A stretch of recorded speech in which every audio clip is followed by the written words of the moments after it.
Did you bump your head like through this process, or did you have a mentor like kind of showing you the way? That's a great question. So I'm an avid for investing in yourself and you know, paying for a shortcut to increase, as some people would say.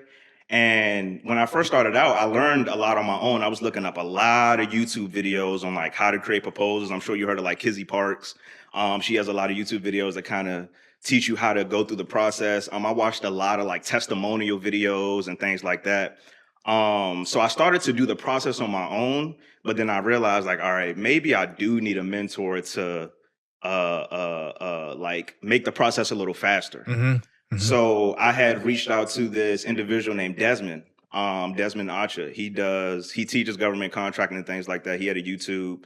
Reached out to him, got coordinated with him, and he essentially ended up being my government contractor mentor, invested into his program.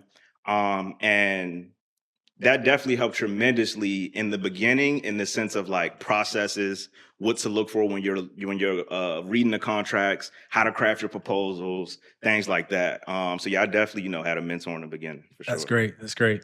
That's great. So what was the first project that you won? Yeah, it was what was the first project? A fitness repair contract. So it was essentially to repair fitness equipment. It was at Fort Drum, New York, and there was like 270 different pieces of fitness equipment, treadmills, dumbbells, Smith machines, everything they Stairmasters, everything. Yeah. And it's funny because the company that I ended up using it was actually like a solopreneur. So I was calling around trying to find subcontractors to do this, and a lot of the companies were telling me like, we really don't work on this type of equipment anymore, or we know a company who does, and I called that company and they're like, we're good. I ended up calling like the 30th company. And they were like, yeah, we can't do this, but I know this guy, John, he used to work for our company. He's still doing his own thing. Maybe he can help you.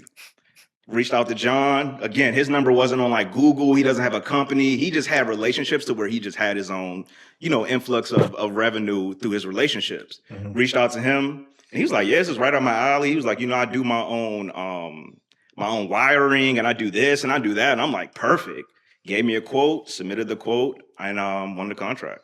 That's awesome. That's awesome. Yeah, those are what I call the secret weapons, right? Like I love finding those people. And that's exactly how I find them too. Yeah. Right? You call like one person and they're like, no, but instead of like saying, okay, thank you, bye bye. Exactly. I'm like, well, do you know anybody who could help me? Exactly. Right. So I'm going like you went to Fort Drum, New York. Yeah. Like, are you from there? No, so I'm not from Fort Drum, New York, and that's one of the things that I emphasize with the way that I approach government contracting. I know there are different approaches, but I more so go from the general contractor kind of, perspective. Yeah. So I'm actually not going on site to any of the contracts I win. Yeah. Maybe like 2. I've won, I think, almost 40 now, and I might have gone on site for like 2.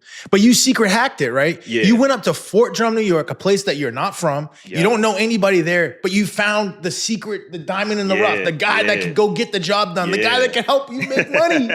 Right? For sure. The guy who can help you make money. And you would have, like, he's not on Google. He's not on like a big website. He doesn't have like a big following or anything. For sure. But he's out there and he can help you make money. Definitely. Well, you got to find him. And you did that process. That's really cool to see. For sure. Here it works. It works. It just works. No, it does. It does. And that's the beauty of it, is that like, I think that's one of the things that I've learned within government contracting is the output, and not even in the sense of output in just bids, but output in everything, right? I had to call 30-something companies just to get to that one. Yeah. And even the 30-something company wasn't a company I used, but they gave me a referral, to use that company. So Yeah, we call that the 10X rule around here. For sure. I like that. If we want 3 bids, at the end of the day, we got to take 3 times 10, 30 people, right? Yep. And then like, okay, of those 30, like, maybe one of them gives you a bid or 2 of them give you a bid, but it really takes that amount of effort to go out there in the marketplace and win. Exactly. You're not going to just call one person and they're your person. Like, maybe like across over a 10 years period of time, you might get lucky like that once,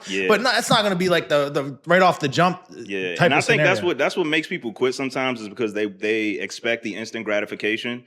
And I always tell potential client of mine that like, if you're in the game of get rich quick, and you don't really want to put the time and effort in, that's probably not for you. Yeah. So